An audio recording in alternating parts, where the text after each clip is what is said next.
pejuang Palestina melakukan penyergapan yang menargetkan kendaraan militer Israel.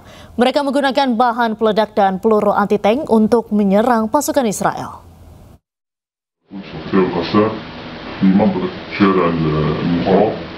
Brigade Al-Quds bekerja sama dengan Brigade Al-Qassam melakukan penyergapan yang menargetkan kendaraan militer Zionis Israel. Penyergapan tersebut dilakukan di timur distrik Al-Sujaya di kota Gaza, Palestina.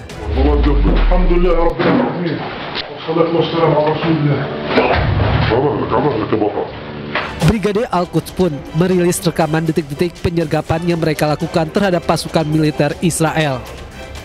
Mereka menargetkan kendaraan militer Israel dengan menggunakan bahan peledak dan peluru anti-tank. Mereka mengubur bahan peledak di jalan-jalan yang dilalui oleh kendaraan militer Israel. Penyerangan ini dilakukan di tengah memanasnya situasi di Gaza, di mana Israel mulai melakukan langkah awal untuk mengambil alih kota Gaza. Israel mengebom tenda pengungsi di timur kawasan Deir al-Balah, Gaza Tengah. Lebih dari 100 tenda pengungsian hancur.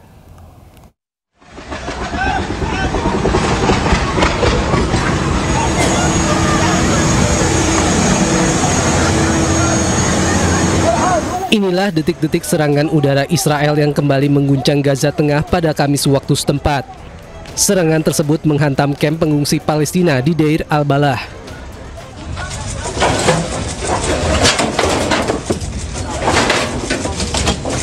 Serangan terjadi hanya beberapa jam setelah militer Israel umumkan rencana operasi besar-besaran untuk mengambil alih kota Gaza. Lebih dari 100 tenda pengungsian hancur dan memaksa banyak keluarga yang sebelumnya sudah mengungsi untuk kembali kehilangan tempat tinggal. Serangan tersebut menambah daftar panjang penderitaan warga Gaza. Sementara militer Israel bersiap mengerahkan lebih dari 60.000 tentara cadangan untuk melakukan operasi darat di kota Gaza.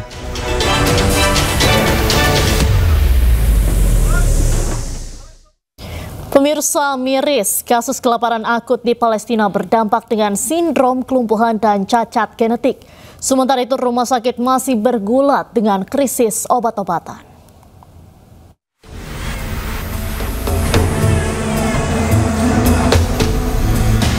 Satu persatu anak-anak Gaza mulai terkena sindrom lumpuh layu atau akut flaccid paralysis. Berdasarkan catatan di Rumah Sakit Nasser Khan Younis, lonjakan kasus ini semakin tinggi. Penyakit ini bermula dari tungkai bawah, kemudian menyebar ke tungkai atas dan otot dada.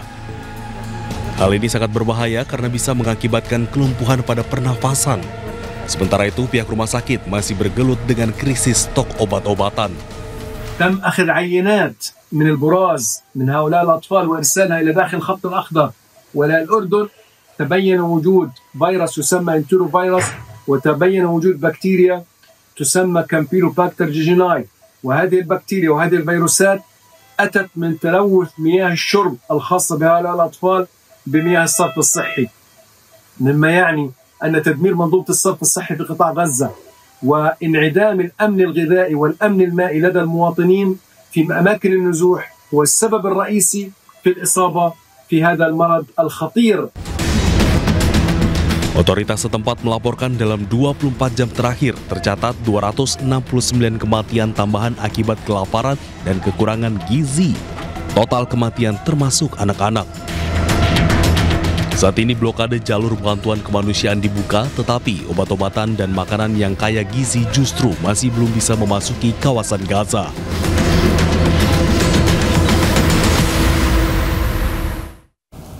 Pemirsa, operasi pengambil alihan kota Gaza disetujui pemerintahan Israel dan akan segera dieksekusi.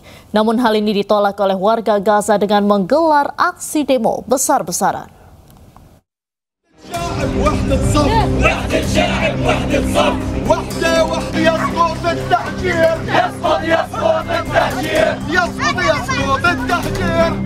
Ratusan orang menggelar aksi demonstrasi besar-besaran di kota Gaza Kamis waktu setempat. Hal ini terjadi setelah Israel dilaporkan bersiap melancarkan serangan yang dinantikan di daerah tersebut. Terlebih ketika Perdana Menteri Israel menyampaikan persetujuannya atas pengambil alihan kota Gaza.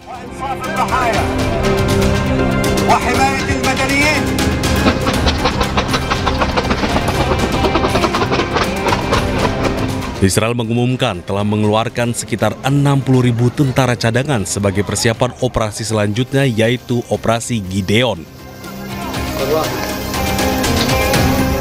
אנחנו בשלב ההכרעה. אני הגעתי היום לאוגדת עזה כדי לאשר את התוכניות שצה"ל הציג בפניי ושר הביטחון להשתלטות על העיר עזה ולהכרעת החמאס.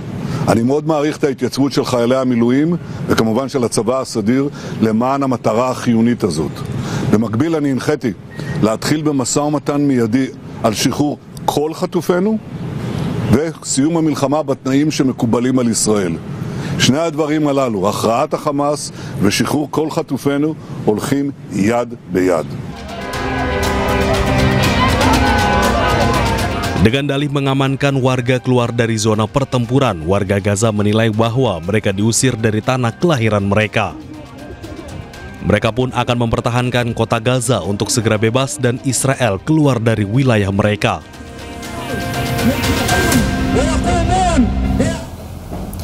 Informasi lain pemirsa, kasus ijazah Jokowi memasuki babak baru. Pekan ini Polda Metro Jaya telah memeriksa beberapa saksi terlapor secara maraton, termasuk Roy Suryo, Rismon Syenipar, dan juga Dr. Tifa. Untuk mencari fakta sebenarnya, tim Ais Files menelusuri langsung ke Polda Metro Jaya. Saksikan selengkapnya malam ini pukul 20.00 waktu Indonesia Barat.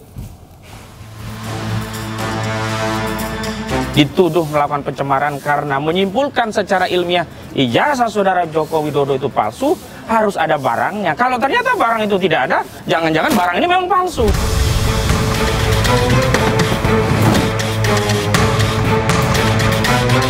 Saya meminta Pak Kapolda, Pak Wakapolda, Pak Dirkrimum dan Pak Wadirkrimum untuk segera memproses panggilan lanjutan terhadap Roy Suryo CS.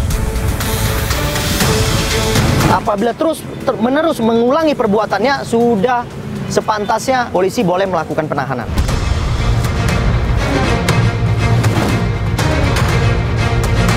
Sudah ada mens rea, sudah ada niat kurang bagus ya untuk tidak menunjukkan itu. Dan dari pertanyaan itu tidak ada satupun yang tentang ijazah.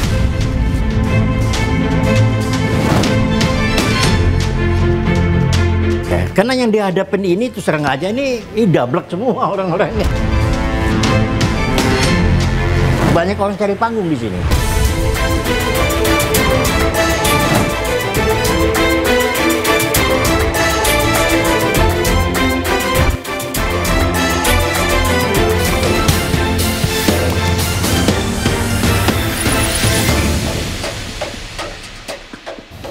Pemirsa, Komisi Pemberantasan Korupsi KPK menggelar rapat koordinasi dengan seluruh jajaran pimpinan daerah di Sulawesi Utara. Rapat ini membahas program pemberantasan korupsi di Provinsi Sulawesi Utara. Jajaran pimpinan daerah mulai dari gubernur, wali kota, bupati, hingga pimpinan partai politik di Sulawesi Utara mengikuti rapat koordinasi dengan Komisi Pemberantasan Korupsi KPK di Gedung Merah Putih Kuningan, Jakarta Selatan. Rapat yang turut dihadiri Ketua DPW Partai Perindo Sulawesi Utara, Rudi Mevo Rumengan ini membahas program pemberantasan korupsi yang akan dilaksanakan di seluruh pemerintah daerah di 15 kabupaten kota yang ada di Sulawesi Utara. Ya, baik, terima kasih. Kami sebagai masyarakat Sulawesi Utara sangat mendukung program KPK ini, rakor di KPK ini, masalah korupsi bersama kepala daerah yang ada di Sulawesi Utara. Dan kami juga selalu mendukung, khususnya Pak Gubernur Sulawesi Utara, karena program utamanya Pak Gubernur Sulawesi Utara itulah memberantas korupsi. Pemberantasan korupsi yang masif di tiap daerah di Indonesia akan berkontribusi bagi kemajuan daerah dan meningkatkan kesejahteraan masyarakat. Dari Jakarta, Anissa Rizkia, Sadu Santo Budi, Yudi Richard, iNews melaporkan. KPK menetapkan Wakil Menteri Ketenagakerjaan Immanuel Ebenezer dan 10 orang lainnya sebagai tersangka terkait kasus pemerasan pengurusan sertifikasi keselamatan dan kesehatan kerja di Kementerian Ketenagakerjaan. Noel, sapaan akrabnya, menjadi tersangka karena terbukti menerima uang sebesar 3 miliar rupiah. Wamenaker Immanuel Ebenezer ditetapkan sebagai tersangka oleh KPK dan sudah mengenakan rompi tahanan. Selain Immanuel Ebenezer, ada 10 orang lainnya yang ditetapkan sebagai tersangka dalam kasus pemerasan pengurusan sertifikasi keselamatan dan kesehatan kerja di lingkungan Kementerian Tenaga Kerja. Dalam konferensi pers di Gedung Merah Putih KPK Jakarta, Ketua KPK Setio Budianto mengumumkan bahwa Immanuel terbukti menerima uang sebesar 3 miliar rupiah.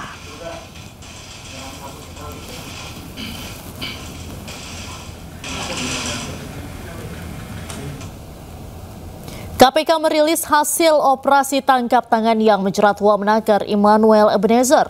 Noel yang mengenakan rompi oranye tak kuasa menahan air mata di hadapan awak media.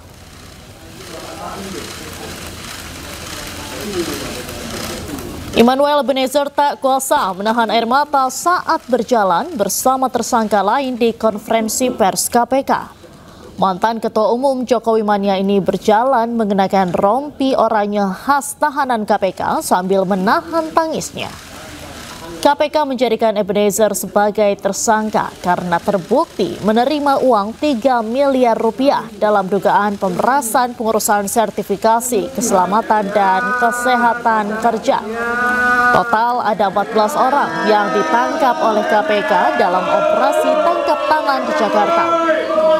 Dalam operasi senyap ini, KPK juga menyita sebanyak 15 unit mobil, 7 sepeda motor, dan uang miliaran rupiah.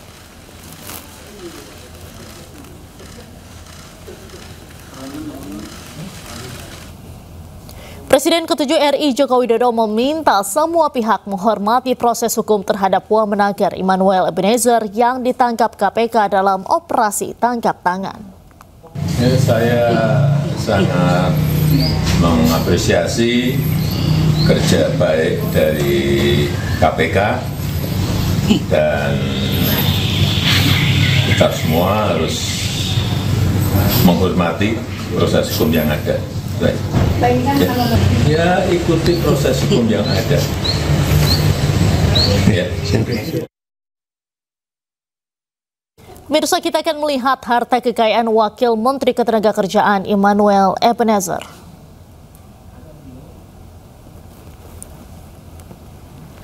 Dalam laporan harta kekayaan penyelenggara negara atau LHKPN per bulan Januari 2025, Immanuel Ebenezer atau yang akrab disapa Noel memiliki tanah dan bangunan senilai 12,14 miliar rupiah, alat transportasi senilai 3,33 miliar rupiah, harta bergerak lain senilai 109 juta rupiah, sementara untuk kas dan setara kas sebesar 2,02 miliar rupiah.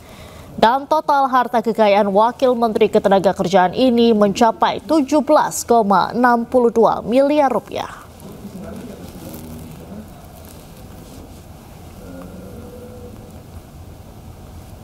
Komisi Pemberantasan Korupsi menyita sejumlah uang tunai serta puluhan kendaraan dalam operasi tangkap tangan yang menjerat Wakil Menteri Ketenagakerjaan Immanuel Ebenezer.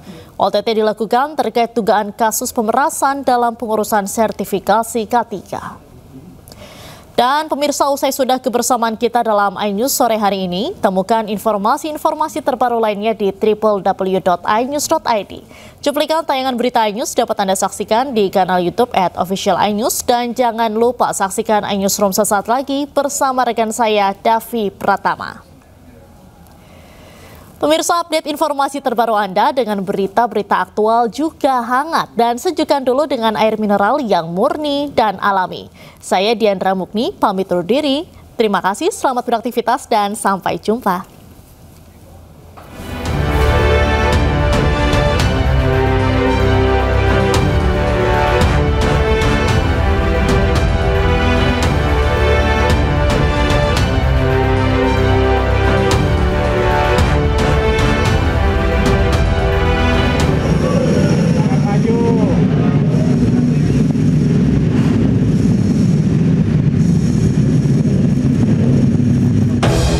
Inilah 7 motor yang disita Komisi Pemberantasan Korupsi dari operasi tangkap tangan terhadap Wakil Menteri Ketenagakerjaan Immanuel Ebenezer. Wamenaker Immanuel Ebenezer ditetapkan sebagai tersangka oleh KPK terkait dugaan kasus pemerasan dalam pengurusan sertifikasi K3. Sejumlah kendaraan roda 2 yang disita oleh KPK mayoritas merupakan pabrikan Italia, mulai dari Ducati dengan berbagai tipe hingga Vespa. Adapun harga motor yang disita KPK ini berkisar antara ratusan juta rupiah dan yang tertinggi Ducati Multistrada yang mencapai 1,3 miliar rupiah. KPK juga menyita sebanyak 15 mobil dalam OTT terhadap Immanuel Ebenezer. Mobil sitaan ini terdiri dari berbagai merek, dari pabrikan Eropa hingga Jepang.